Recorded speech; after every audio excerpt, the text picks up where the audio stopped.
All right. Hello, everyone. My name is Lisa White with IVF Manifesting a Miracle. And today I have a special guest on, my friend Jess Bonasso.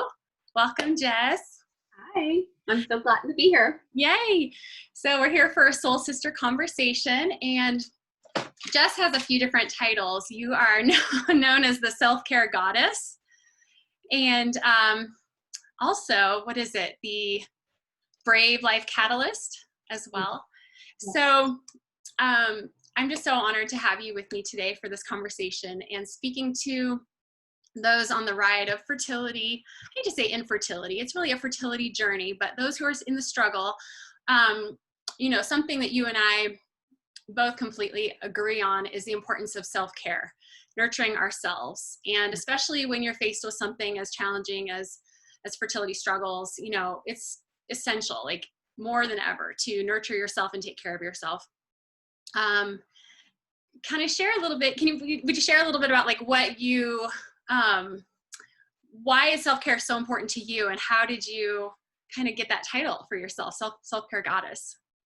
Yeah, a lot of people ask me that. They're like, really? You call yourself the self-care goddess? What's that all about? I get that a lot. The self-care goddess was actually born out of an experience I went through in my early 30s. And basically in my 20s, I had come out of college and I was trying to pay my way through my undergrad degree working for MCI Telecommunications, and they had a tuition reimbursement program. So that's why I was working for a telecommunications company to begin with, was because they were paying my way through school. So I started out working on my undergrad and working part-time, but then when I graduated with my undergrad, I started working full-time at MCI, and also decided to go on and get my master's degree as well. So now I was working full-time and going to school part-time. So pretty much throughout my 20s, I was a slave to both my career and my going through school, trying to get my degrees. And I probably was working between 50 to 70 hours a week on those two things. So needless to say, I didn't have a lot of spare time left over for self-care. There wasn't a lot of self-care happening. If I did have spare time left over, it was me out partying with my friends and, that kind of thing, which is pretty normal, I think, at that age. But what happened as a result of all that is that it literally led me, all of that hard work and striving to prove myself successful, both financially in the workplace, but also through the training that I was getting through school. It ultimately led to an early midlife crisis. And in my early 30s, I started to have massive issues with my low back. I started having severe low back pain. I was about 40 pounds overweight at the beginning of my 30s. I was dealing with anger management issues and some depression that I'd been medicated for about 7 years at that point. So I'd been on medication for quite a long time, and it helped, but I still was getting pissed off at the littlest of things here and there, and still feeling depression here and there. And like, so, really burning yourself out at both ends. Yeah, I mean, literally, literally, I was experiencing physical and emotional breakdown. It wasn't just beginning stages of burnout. That probably happened in my mid-20s. I didn't realize that burnout was even a thing. I had no idea. I just didn't. I thought there was just something wrong with me. And I was trying to navigate my way through my own problems, right? Not knowing that women throughout all ages and time are probably dealing with a lot of the same challenges that I was having, especially women going into the workforce. And look at, like, I was just going to say, I mean, like, looking at how that pain informed you and like really gave you that new purpose of what you're doing now. Yeah, absolutely. Me too. Yeah. And so I was so miserable and so unhappy, and I was looking for a solution. And, I tried everything I could. I was seeing an acupuncturist, a chiropractor. I was doing everything I could for my back. I was actually even considering surgery. And it was right about that time where I started considering surgery, where I had a healing modality come into my awareness. In fact, it was a massage therapist that I worked with, who intuitively told me she thought what was going on with my back was actually more emotional than physical. Even though I had physical degeneration in my spine and that was all valid, she said, no, Jess, I'm getting this is emotional. I'm like, what? She's like, yeah, I'm also getting it has something to do with your mom. And she recommended that I read a book called The Journey by Brandon Bays. And so I read this book. It's called The Journey. Yeah, it's called The Journey by Brandon Bays. And I read this book about her story of how she ended up healing herself of a small tumor that was about the size of a small basketball in her uterus by having just a sort of a spontaneous meditation with her mom in consciousness, where she emptied out about an old childhood abuse situation that had happened between her and her mom when she was younger. Wow. She went through and cleared and healed out that wound in this meditation, like I said, spontaneously. And 3.5 weeks later, she was healed of this tumor. And they considered it a miracle, which it was. Yeah. And so I'm reading her story, and I'm thinking about what my massage therapist had said, that maybe it had something to do with my mom. And so I was like, okay, well, what is the first memory I can think of that where I feel like maybe I had some trauma around? And my parents divorced when I was 2, and the only memory I have of them is a memory of my mom and dad arguing, and my dad slapping my mom. He had hit her. I don't remember any other abuse ever. It was just that one memory. And she ran into the other room, and I ran after her, and she didn't want to have anything to do with me. So she basically said, no way, leave me alone. And I think, I don't know whether or not that was related to what was going on with my back, but it brought up so much emotion. I was like, I need to go try and see, before I have surgery on my back, I need to go see if there's an emotional component. So that's what led me to do the healing work that I do now with my clients, was that experience. And the reason why I bring this up as part of my self-care journey is because after I'd gone through that experience, about 3.5 weeks later, I was in Moab, and I had an opportunity to sit down and just be by myself and do some brainstorming, because I knew I was not happy in my career. I wasn't happy in my life. There was a lot that wasn't working. And I was like, okay, if I could do anything at all that would just light up my soul and make me as happy as possible, what would it be? And that's when the vision came for my business. The name of my business came from that. That I knew that I wanted to and needed to move into a field that would allow me to take better care of myself, because I knew that part of the reason I was where I was because I had been overworking and not practicing self-care at all. And so I had a dream that I wanted to start my own business revolving around self-care, and the self-care goddess ultimately was like my inner hero. She's who I wanted to become and who I vowed to become. I wanted to become the self-care goddess in my own life so that I could correct and fix what wasn't working. You're like an example of living your manifestation. Like, you manifested that. You put yourself in that place of, I am the self-care goddess, and you claim it. Yeah. Now, was I in every moment? No, but it was that vision every single day since then. And I'm 47 now, 47 and a half. So every single day I'm practicing alignment to that version of myself as much as I possibly can. We never fully arrive, right? We're always evolving. And it's really the journey of self, right? Becoming. We're constantly becoming. And yeah, absolutely. Yeah, Brene Brown would talk about it as unraveling our midlife, right? Unraveling all the programming and conditioning from our younger years. I mean, I think ultimately that's what self-care is. Self-care is about taking care of yourself physically, emotionally, mentally, spiritually, financially, relationally. It's not about just bubble baths and pedicures. And along with self-care, if I could jump kind of to the topic of limiting beliefs, I think a lot of women who are on the ride of infertility, there are a lot of limiting beliefs, and we try and squash those. And the women I work with, because what you believe, like, that really sets the course for this journey, and your body like will start, how do I want to say it? It like hangs on to those thoughts, right? And we have to think of more empowering thoughts. So like limiting beliefs like, oh, this is not going to work out. Or, you know, when you go through fertility cycles, IVF is what we went through. And I mean, you want to start off with empowering thoughts that you're going to do everything you can to give yourself the best chance of this working out. So can you speak a little bit on like limiting beliefs and how important that is to self-care? I mean, that is an essential part of your mental well-being. Mindset. Mindset. I mean, honestly, mindset is probably 99.9% of self-care. Yeah. I mean, I'm not kidding. No, you're right. It's totally. The 0.1% that makes up everything else is where all the hard work lies, like where we have to actually apply ourselves and whatnot. But the mindset piece is so important, because what we think we become. And our inner thoughts become our outer reality. I think it's hard for a lot of people to kind of recognize that they're a part of this. They're a part of exactly creating their life. Exactly. And I mean, if you just look at it from a sheer quantum physics standpoint, I mean, we're all energy. We're made up of cells and molecules. Our thoughts are also energy, right? It's all energy. And so I remember this when I was in my early 20s. In the beginning of my early 20s, because I was doing so much and being so successful at work, and it felt really good to be moving up the ladder quickly. I felt really proud of myself, but as I started to get burned out and not feeling good about myself mentally, physically, and emotionally, my mindset became very toxic. In fact, I actually ended up losing a friendship, destroying a friendship, because my toxicity had gotten really, I mean, I didn't know it until I lost her as a friend, but I had become really hard to be around because I was negative and I wasn't happy and I was pissed off all the time and grumpy and impatient.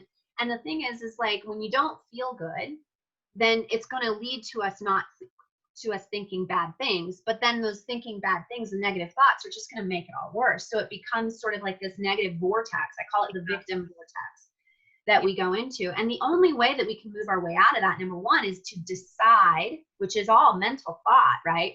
To decide to take back responsibility for your life and do whatever it takes to correct what's not working. And a big, huge part of that is mindset.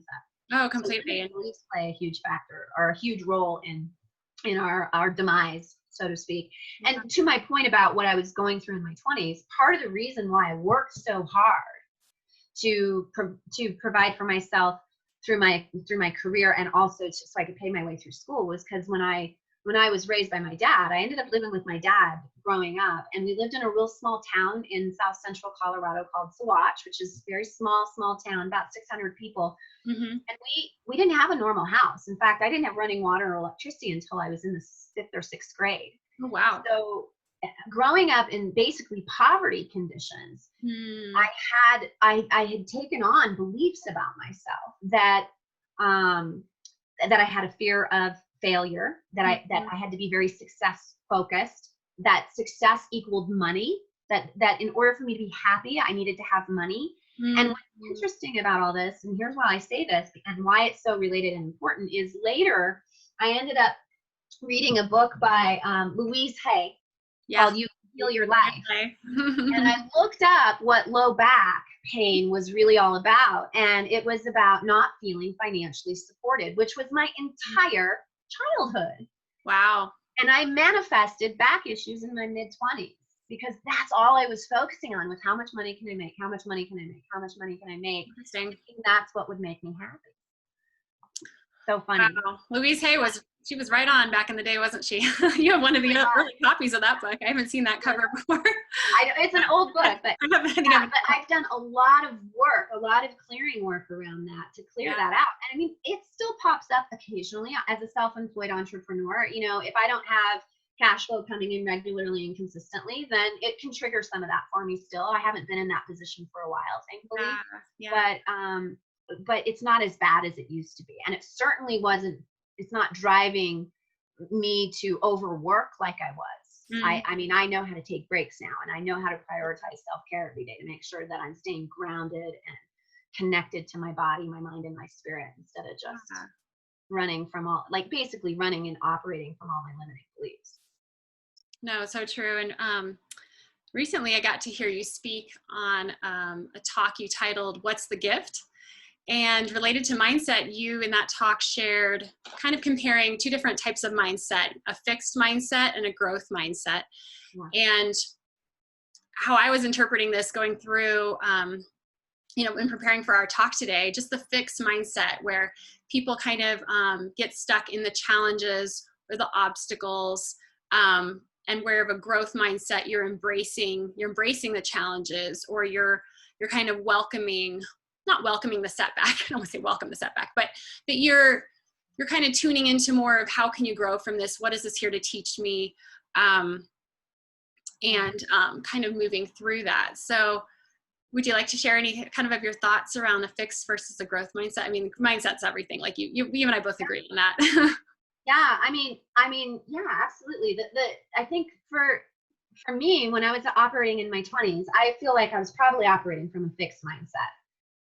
Fixed in that I was operating from the mindset that I had been raised with, number one, that I had learned and adopted, number two, And I had never really been, I mean, I remember I never took a psychology or sociology class until I got into college. I Mm. mean, Swatch was a really small town. They taught you all the basics, but Yeah. there was no one taught you emotional intelligence or personal growth and development Yeah. stuff. Like that just wasn't something that was done. I had no idea. I didn't know what I Mm-hmm. didn't know. And so as a result, I was operating from a very fixed mindset because it was the mindset that I'd been raised with, but not necessarily the mindset that I was choosing by choice. It was sort of like if you look at it this way, there's 4 levels of what I call competency that we go through at various points in our life. And we'll go through these over and over and over again. And the first level of competency is what's called unconscious incompetence, where we don't know what we don't know. So we're incompetent in an area of our life, but we don't even know it. It's just a blind spot, basically. Right? So if you think about that fixed mindset, typically fixed mindset is a blind spot in our life where we're operating from a certain mindset that's sabotaging our life in some way, but it hasn't yet caused us enough pain to wake up and go, oh, maybe I should stop thinking that way. Mm-hmm. Maybe this isn't serving me, right? So Yeah. until we wake up and that pain becomes so great that it wakes us up, we're going to stay in unconscious incompetence. But once it becomes a big enough pain point that we're willing to actually do something about it, now we've moved into what's known as conscious incompetence, where we're consciously aware that there's an area of our life that's not working. Mm-hmm. And this is where we can get stuck in that victim vortex and blame it on other people, or we can choose to take responsibility for how we're showing up and change and correct what's not working on our end. And if we make that second choice to correct what's not working, now we're moving out of that fixed mindset and into more of a growth mindset, which is absolutely required. Mm-hmm. Because when you get to the third level of competency, which is known as conscious competence, where you're now building competency in an area that you were otherwise not good at before, that's not an easy path. You have to practice it every day until you get really good at it. So like if we're talking about mindset, for example, let's say we're operating off of a very fixed, closed-minded perspective and mindset that we realize is not working for us and we want to shift that. So maybe we identify affirmations and new beliefs that will represent where we're wanting to go, what we're wanting to like I could give you an example, like women who have to accept that they're starting IVF, that they need assistance to start or grow their family. I'm willing to accept help and yeah, I mean, if you already are starting off this process where you're feeling so down and out about you have to go through IVF, I mean, that's kind of coming from that fixed mindset. Like, I mean, I accepted that we needed assistance. And so that was just one example of I'm going to embrace this, be open to this journey and try it. I mean, I just think there's so many examples I could give you with a fixed mindset where people say this has to be hard. This has to be a painful experience. And I'm here to shift that because no, like even starting your own fertility medications, my shots, right?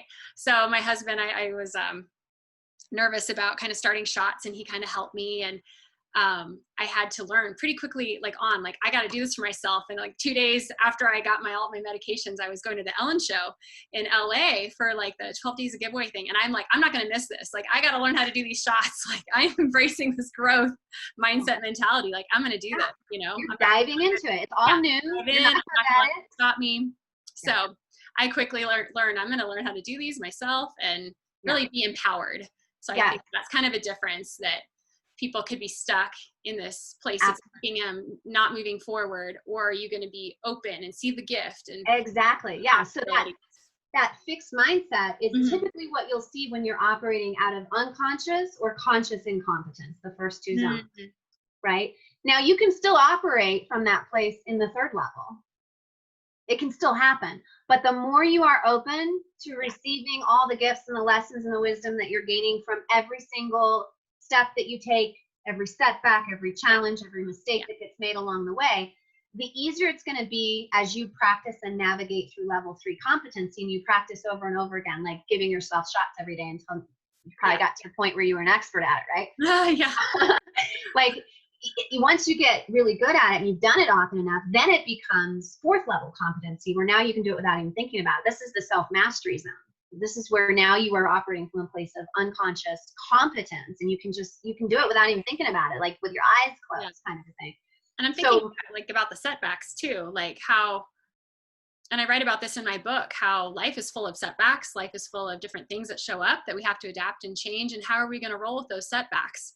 So really looking at what is this here to teach me, and having those skills inside, like you're saying, the competency to kind of move through this with greater ease. You know, I mean, in our own journey, I had so many setbacks. I had things that shown up with polyps, and then the scar tissue from after that surgery. And then, I had a canceled IVF cycle. And I just see so many women who don't have the tools to like get through these setbacks and challenges. Right. So that's where you and I agree wholeheartedly on like the mindset piece is so important in helping people with tools to move forward, to roll with the setbacks that are inevitable.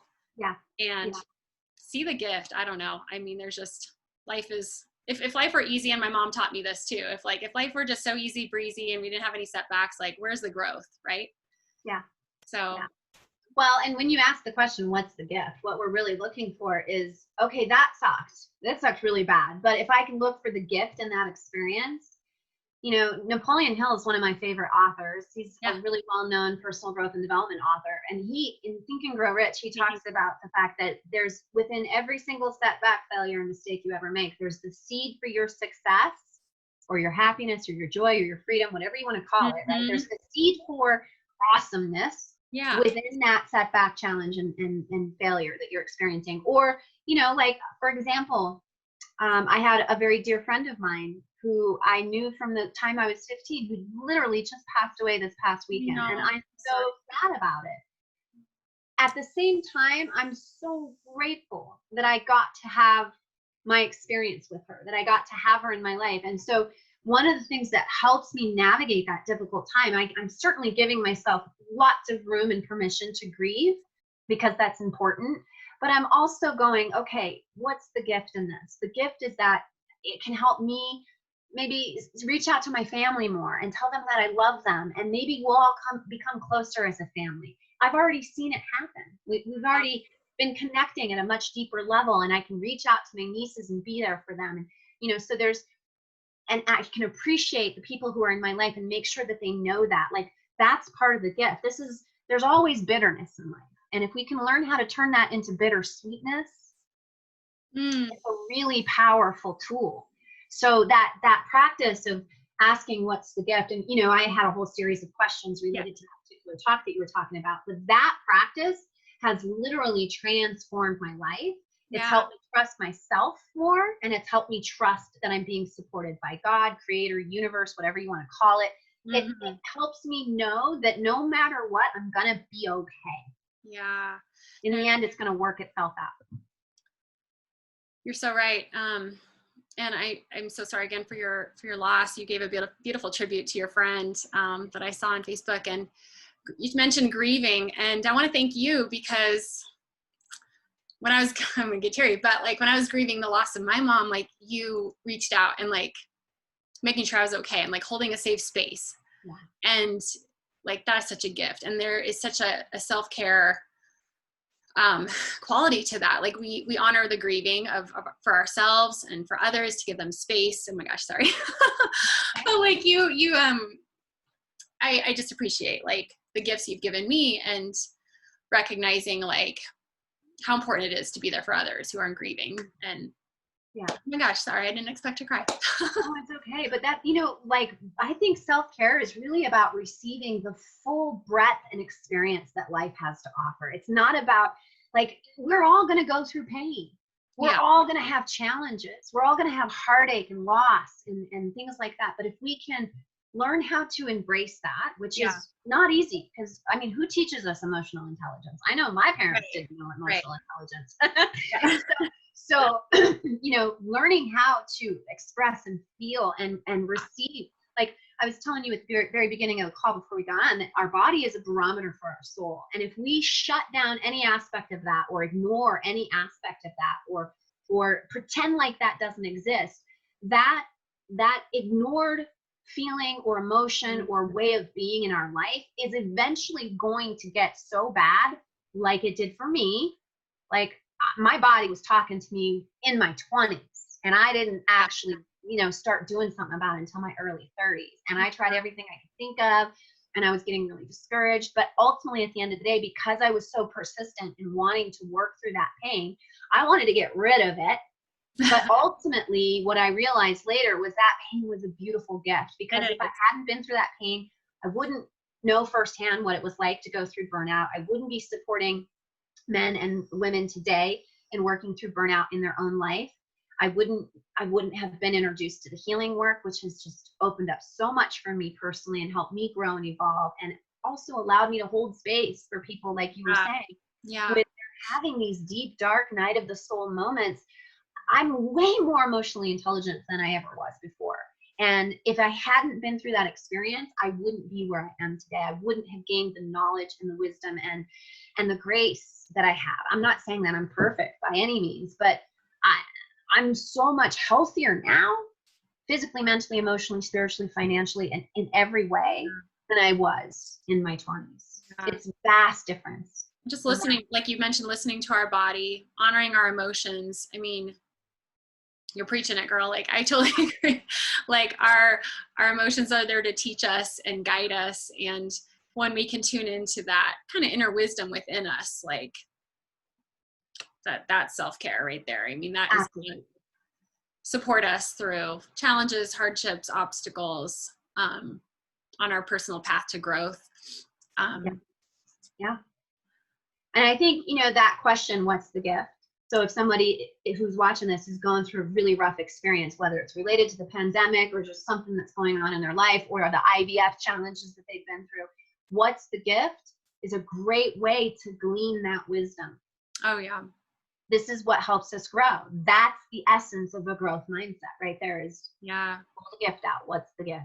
And for women listening, I want them to see, like, you are stronger than you realize when you go through this. And I've come through the other side. So, and I write a lot about this. It's just, our journey, you might look at it like, why am I going through this? But there is a reason, there's a purpose to this. And you're going to come out more empowered, more, stronger than you recognize. And you're going to be a better mama because of it too. I feel like I'm not the same person I was when I started, but before even all the fertility stuff. I mean, it's enhanced my growth like so much. And, turning that pain into like this new purpose. Like you same with what you shared with your story, all of those, even when you were 2 years old, recognizing how that influenced you on your path to now in your 40s, right? So we could talk about this for so long. So interesting. I really think it was divinely orchestrated. I really, truly believe now that this has all been divinely orchestrated. Like, I do too. I could have made choices along the way that would have taken me in a different direction, but even that would have been divinely orchestrated because that's what my soul was wanting and needing to grow. Like for you, you had to go through IVF, and now look what you're doing. You're taking that pain and you're turning it into your purpose. You just wrote this amazing book, right? Hold on, baby, right? Like that never would have materialized if you hadn't been through that experience. That's right. That wouldn't be the mom that you are today in the capacity that you are. You wouldn't be so appreciative of your daughter as you are now. Oh my gosh, you're right. You know what I'm saying? So it's what a huge gift that was for you. Yeah, it was. Perfectly perfect. Oh my gosh. Well, I want to talk to you about so many other things, but how can people find you if they want to learn more about you? Yeah, so I have my own website, and it's just my name, jessbonasso.com. That's JESSBONASSO.com. I'll link it in the comments too. Yeah, and then I also have I'm on Facebook and LinkedIn as well as Twitter as well. I have not yet taken the dive into Instagram yet. People keep asking, you're missing out. I love Instagram. I'll upload this. I share it in a few places through my YouTube channel, cool. Instagram, Facebook. So yeah. I have a YouTube channel as well, but I'm not super active there. I do have a few things that you can check out there too.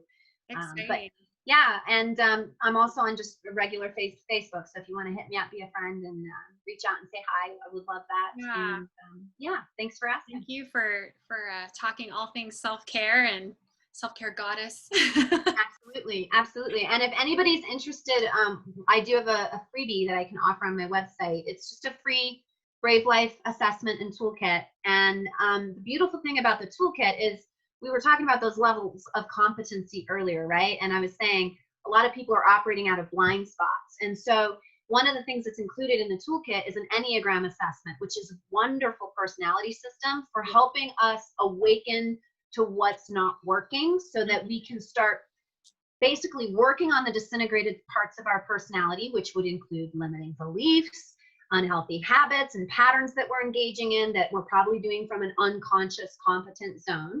And if we can open up and bring those blind spots into awareness, then we have the ability to start doing something about it. So if anybody wants to know what their blind spots are and how they can start to improve their life and move towards more of a growth mindset and become their own hero and figure out what that unique path of the hero looks like for them, they can do that through the Brave Life Assessment. I love that.